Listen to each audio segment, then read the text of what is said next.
Well, victims of that bombing now find themselves on the starting line, moving forward after the attacks that took so many lives. News 13's John Lee joins us. John, an Arden man paints quite a picture of that unforgettable day. He was shaken by that first blast in Boston. For the first month after the marathon, the attack consumed his mind. With time away from the trauma, he's thinking more about the marathon ahead. 27,000 strong. It was just the perfect day. Photos help us feel the moment. Snapshots of smiles. Most of the group that was there. Special occasion. The reason we were in Boston in the first place was to watch my mother-in-law run the marathon. In a perfect world, Colton Kilgore's hard drive would be full of poses with his wife Kimberly.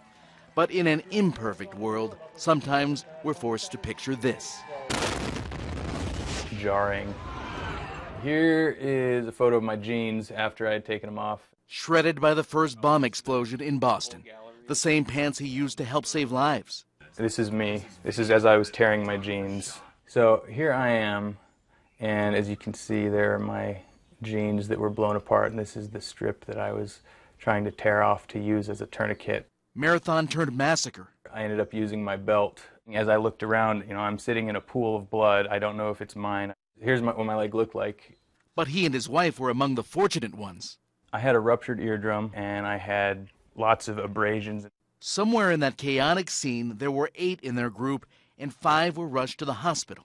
Most of the injuries were to their legs, broken bones, severed arteries.